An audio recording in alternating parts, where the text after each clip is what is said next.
దుమారు వేరేగుతుంది. తాజాగా జగన్ చేసిన comments AP రాజకీయాలను మరింత ఆందోళనకరంగా మారుస్తున్నాయంటున్నారు సామాజికవేత్తలు. ఎందుకంటే సామాజికంగా సాంస్కృతికంగా ఎంతో అభివృద్ధి చెందిన ఏపీలో అక్కడి రాజకీయాల్లో ఫ్యాక్షన్ స్వరూపం రాను రాను మరింత జటిలంగా మారుతోందా అంటే అవునని అంటున్నారు. మార్పు కోసం అని వచ్చే రాజకీయ పార్టీలు ఆ మార్పుల కోసం అసలు ఏం చేస్తున్నాయి, అలాగే కూటమిలో ఇప్పుడున్న జనసేన బీజేపీ నేతలు అందుకోసం ఏమైనా ప్రయత్నాలు చేస్తున్నాయి అనేది కూడా ప్రజల్లో ఇంట్రెస్టింగ్ టాపిక్గా మారుతోంది. ఇక ఈ రోజు జరిగిన ఇన్సిడెంట్ చూసుకుంటే ఏపీలో తీవ్ర సంచలనం రేపుతున్న లిక్కర్ స్కామ్ కేసులో కీలక పరిణామం చోటు చేసుకుంది. ఈ కేసులో A38గా మాజీ ఎమ్మెల్యే చెవిరెడ్డి భాస్కర్ రెడ్డి పేరు ఎఫ్ఐఆర్లో చేర్చారు. ఇప్పుడు తాజాగా చెవిరెడ్డి కుమారుడు మోహిత్ రెడ్డిని A39గా చేర్చారు. మద్యం కమిషన్లను ఎన్నికల్లో అభ్యర్థులకు పంపిణీ చేస్తారని ఇప్పటికే సిట్ నిర్ధారించింది. కాగా మద్యం కుంభకోణం కేసులో ఇప్పటి వరకు 7గురిని సిట్ అధికారులు ఆల్రెడీ అరెస్ట్ చేశారు.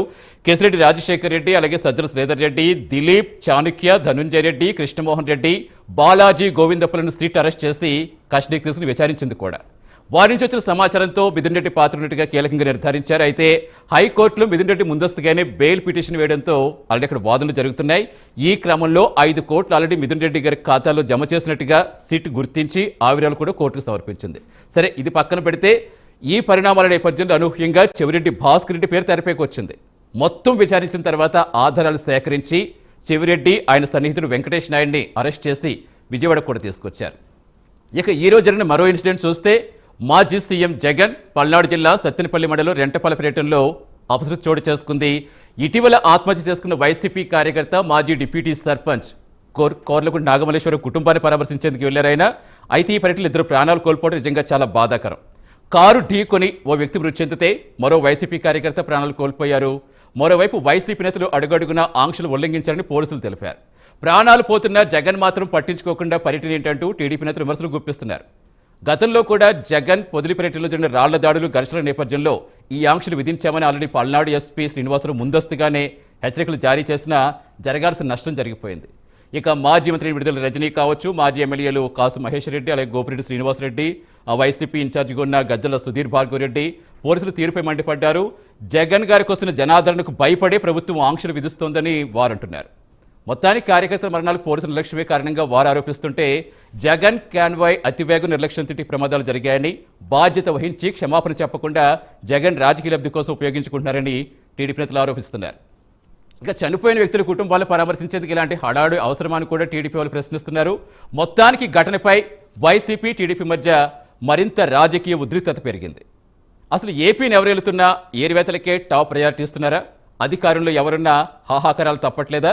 ఇవే అంశాలపై డిబేట్ కంటిన్యూ చేద్దాం. ప్రస్తుతం డిబేట్లో మనతో పాటు జాయిన్ అవుతున్నారు పెద్దిరెడ్డి రవికిరణ్ గారు, బీజేపీ అధికార ప్రతినిధిగా ఉన్నారు, మనకు జూమ్లో అందుబాటులోకి వచ్చారు. నమస్తే రవికిరణ్ గారు. రవికిరణ్ గారు నమస్తే అండి. మీ వాయిస్ మ్యూట్లో చెక్ చేయండి ఒకసారి. ఎస్, ఉండవల్లి అనూష్ గారు టీడీపీ వినిపిస్తోందండి. ఉండవల్లి అనూష్ గారు టీడీపీ అధికార ప్రతినిధి మనకు జూమ్లో అందుబాటులోకి వచ్చారు. నమస్తే అనూష్ గారు. నమస్తే అండి. అలాగే పాదయాత్ర వెంకటేశ్వర రెడ్డి గారు వైసీపీ అధికార ప్రతినిధి మనకు జూమ్లో జాయిన్ అయ్యారు. నమస్తే అండి. నమస్తే. ఇక శంకర్ కృష్ణవేణి గారు జనసేన అధికార ప్రతినిధి మనకి మరి కాసేపట్లో జూమ్లో జాయిన్ అవుతారు. ముందుగా రవికిరణ్ గారు, ఏంటి అసలు ఏమనిపిస్తోంది జరుగుతున్న రాజకీయ పరిణామాలు చూస్తుంటే ఏపీ వ్యాప్తంగా? సతీష్ గారు, ముందుగా మీకు తోటి ప్యానలిస్టులకి, ప్రైమ్ లైన్ వీక్షకులందరికీ శుభ సాయంత్రం అండి. నమస్తే, చెప్పండి. మీ ఉపోద్ఘాతంలో కొన్ని విషయాలు మీరు స్పృశించారు, కొన్ని వాస్తవాలు ఉన్నాయి. అయితే కొన్ని ఎలా ఉంటాయంటే అండి సతీష్ గారు, భ్రమింపజేసే విధంగా ప్రచారం, ఆ ప్రచారంలో మనం కూడా పడిపోతాం. ఇప్పుడు మీరు ఇందాక మాట్లాడుతూ ఇటీవల ఆత్మహత్య చేసుకున్న నాగమల్లేశ్వరరావు అన్నారు. ఇటీవల అంటే జనరల్ గా ఎవరో అనుకుంటారు వారం, 2 వారాలు, 4 రోజులు అనుకుంటారు. కాకపోతే ఇక్కడ జరిగింది ఏంటి? సంవత్సరం క్రితం. అది అన్నమాట భ్రమింపు చేయటం అంటే వైసీపీ ప్రచారం ఏ రకంగా ఉంటుందంటే పీక్స్ లో ఉంటది ప్రచారం. పీక్స్ లో సంవత్సరం క్రితం ఆత్మహత్య చేసుకున్నారని. ఎందుకు ఆత్మహత్య చేసుకున్నారు? సంవత్సరం క్రితం ఆత్మహత్య చేసుకుంటే ఇప్పుడేంటి? ఇప్పుడు పరామర్శ ఏంటి? ఇప్పుడు ఏదో విగ్రహ ఆవిష్కరణ అని చెప్పి వెళ్తున్నారు. అవును, చూసారా ఏ రకమైన మైండ్ గేమ్? ఇప్పుడు ఈ రోజు వాళ్ళ పేపర్లోనే, సాక్షి పేపర్లోనే మెయిన్ ఎడిషన్ లో వేసిన శీర్షిక కనిపిస్తుంది. ఇది ప్రజల్ని తప్పుదో పట్టిస్తుంది. ఏంటిది హెడ్డింగ్? కూటమి నేతలు పోలీసులు వేధింపుతోనే ఆత్మహత్య. అదేదో వారం, 10 రోజుల క్రితం, 4 రోజుల క్రితం కూటమి ప్రభుత్వం వేధించేసి చనిపోయామో అనుకుంటారు హెడ్డింగ్ చూస్తే. దీని లోపల ఏం రాశారంటే వీళ్ళే రాశారు. ఏంటి? గత ఏడాది జూన్ 4న ఎన్నికల ఫలితాల సందర్భంగా బైండ్ ఓవర్ లో భాగంగా కొర్లకుంట నాగమల్లేశ్వరరావును సత్తెనపల్లి రూరల్ పోలీస్ స్టేషన్ తీసుకువెళ్లారు. అప్పుడు ఎవరున్నారు సార్ ముఖ్యమంత్రిగా? సతీష్ గారు, ఎస్, అప్పుడు ఎవరున్నారు ముఖ్యమంత్రిగా? జగన్మోహన్ రెడ్డి గారు కాదా? ఎవరు వేధించినట్టు? ఇప్పుడు నాగమల్లేశ్వరరావుని ఎవరు వేధించినట్టు? ఇంకా కౌంటింగ్ అవ్వలేదు. ఒకటి తప్పుడు ప్రచారం, రెండు బైండ్ ఓవర్ కేసుల్లో అతను తీసుకెళ్లారు సతీష్ గారు. బైండ్ ఓవర్ కేసుల్లో ఎవరిని తీసుకెళ్తారండి? నేర చరిత్ర ఉన్న వాళ్ళని, నేరం చేసే అవకాశాలు ఉన్న వాళ్ళని, అటువంటి ట్రాక్ రికార్డు ఉన్న వాళ్ళని తీసుకెళ్తారు. మిమ్మల్ని నన్ను తీసుకెళ్తారు కదా బైండ్ ఓవర్ లో ఎలక్షన్ కౌంటింగ్ అని చెప్పి. మామూలు వాళ్ళు ఎవరు తీసుకెళ్లరు. అటువంటి చరిత్ర ఉన్న వాళ్ళని. అంటే ఏంటి? నాగమల్లేశ్వరరావు గారికి అటువంటి చరిత్ర ఉందని ఎవరు చెప్తున్నారు? జగన్మోహన్ రెడ్డి గారి ప్రభుత్వమే చెప్పింది నేర చరిత్ర ఉందని. ఎందుకంటే అప్పటి వరకు కౌంటింగ్ కూడా పూర్తి కాలేదు. మరి నేర చరిత్రల్ని మీరు ఎందుకు ప్రోత్సహిస్తున్నారు మీ పార్టీలో? నేర చరిత్రలు మరి అటువంటి ఆత్మహత్య ఎందుకు చేసుకున్నారు? మీ వల్ల కాదా? మీ కారణంగా కాదా? బెట్టింగ్లు ఏంటి? అతనంట 4వ తారీఖు పోలీస్ స్టేషన్ తీసుకెళ్తే 5వ తారీఖు ఇంటి మీద ఎవరో దాడి చేస్తున్నారంటే ఇతను దాడి చేశారని చెప్పి మనస్తాపం చెంది గత ఏడాది జూన్ 6న గడ్డి ముందు తాగి ఆత్మహత్య చేయాలని ప్రయత్నించారు. ఆసుపత్రిలో 9వ తారీఖు మరణించారు. ఏంటి? నేర చరిత్ర ఉంది, ఇంటి మీద ఎవరో చేశారని మనస్తాపం చెందేశారట, మందు తాగి చనిపోయారట. ఏంటి? ఉప సర్పంచ్ నేర చరిత్ర ఉన్న రాజకీయ నాయకుడు. ఇది నమ్మాలి. వాస్తవం ఏంటి? బెట్టింగుల్లో జగన్మోహన్ రెడ్డి వై డాట్ 175 అన్ని నేనే గెలుస్తారంటే వీళ్ళు 4-5 కోట్లు బెట్టింగ్ కాసి ఆ డబ్బులు ఇవ్వలేక ఆ యొక్క వేధింపు తాళలేక ఆత్మహత్య చేసుకున్నారు. ఇది వాస్తవం కాదా? అలాగే పక్క జిల్లా అదే సమయంలో అదే తారీఖు 9వ తారీఖు ఏలూరులో నూజివీడి మండలంలో వేణుగోపాల్ రెడ్డి అతను 30 కోట్లు బెట్టింగ్ చేశాడు. అతను కూడా 9వ తారీఖు ఆత్మహత్య చేసుకున్నాడు జగన్మోహన్ రెడ్డి గారి కారణంగా. ఇలాగ అనేక మంది కౌంటింగ్ తర్వాత వారం 10 రోజుల పాటు జగన్మోహన్ రెడ్డి గారి కారణంగా ఆత్మహత్య చేసుకున్నారు. ఇది ఆత్మహత్య కాదు, జగన్మోహన్ రెడ్డి గారు చేసిన హత్యలు. వీళ్ళ పాపమే, జగన్మోహన్ రెడ్డి గారి పాపమే. ఈ రోజు అసలు ఆయన కారణంగానే చంపేసి ఆయనే పరామర్శించి ఎప్పుడు వెళ్తున్నారో సంవత్సరం తర్వాత వెళ్ళి మళ్ళీ ఇద్దరిని పొట్టం పెడుతున్నారు. ఇల్లు కాంపౌండ్ అనా ఇంకో ఇద్దరిని పొట్టం పెట్టినారు. ఆయన ఇద్దరు కుటుంబాలు ఊసిపోసుకున్నారు. కనీసం ఆ ప్రెస్ మీట్ లో క్షమాపణ చెప్పలేదు. మీరు చూపిస్తున్న విజువల్లో ఆయన కారణంగా, ఆయన కాన్వాయ్ కారణంగా, ఆయన ఊరేగింపు కారణంగా, ఆయన బల ప్రదర్శన కారణంగా, దండయాత్ర కారణంగా ఇద్దరు ప్రాణాలు. ఒక యువకుడు 20 ఏళ్ళు 25 ఏళ్ళు యువకుడు చనిపోయాడు. 50 ఏళ్ళ వ్యక్తి చనిపోయాడు. ఆ కుటుంబాలు మీ ఉసురు పోసుకుంటారు.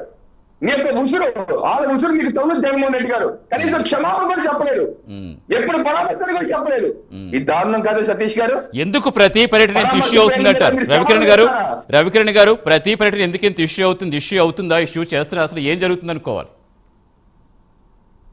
జగన్మోహన్ రెడ్డి గారు ఒక ప్రణాళికాబద్ధంగా మీరు చూసుకుంటే, ఒక ప్రణాళికాబద్ధంగా సత్యసాయి జిల్లా నుంచి ఇప్పుడు వరకు వరుసగా అన్ని చూసుకుంటే రాష్ట్రంలో అశాంతిని రేపాలి, హత్యలు జరగాలి, ఇక్కడ శాంతి భద్రత సమస్య ఉందని చెప్పాలి, ప్రజల్లో లేనిపోని అబద్ధాలు ఇందాక మీకు చూపించా కదా, వాళ్ళ పేపర్ను పెట్టుకొని ఏలిపోయిన అబద్ధాలు. ఇంకోటి కూడా చూపిస్తాను. సత్యసాయి జిల్లాలో 8 ఏప్రిల్ వరకు అయితే అతను లింగమయ్య గారి కుటుంబాన్ని పరామర్శిస్తాకి ఏ రకమైన కుట్ర పన్నారంటే పోలీసులు అడ్డం పడిపోతున్నారు, అడ్డం పెట్టిన బ్యారికేడ్ తోసుకురాని చెప్పి అఫీషియల్ ట్వీట్ చేశారు 8వ తారీఖు మధ్యాహ్నం 1 గంటకి. ఇది మొత్తం మీరు వచ్చేయండి, పోలీసులు అడ్డుకుంటారు వచ్చేయండి అని చెప్పేసి మళ్ళీ వాళ్ళందరూ వచ్చేసి హెలికాప్టర్ మీద పడతారంటే మళ్ళీ 2:30 ట్వీట్. ఏంటి అసలు మాకు ఇక్కడ పోలీసులు రక్షణే లేదు, జగన్మోహన్ రెడ్డి గారిని సంపాదన చూస్తారు ఈ ప్రభుత్వం. ఇదంతా కుట్రండి, కుట్రలో భాగం.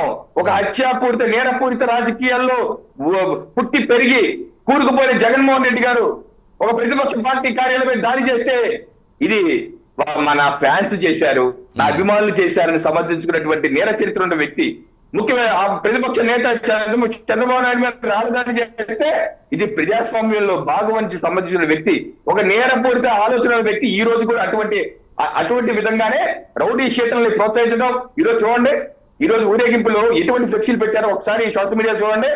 అడ్డొచ్చిన వాళ్ళని నరికేస్తాం, రఫా రఫా రఫా చంపేస్తాం నా కొడకల్లారా, ఇటువంటి ఫ్లెక్సీలు పెట్టేది.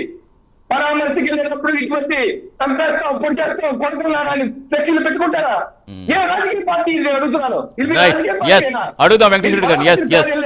మీరు కుట్రపూరితంగా ఒక హింసను చెలగించాలని సంపాదించాలని చెప్పేసి మీరు చేస్తున్న కొట్టేది. రైట్ వెంకటేశ్వర రెడ్డి గారు.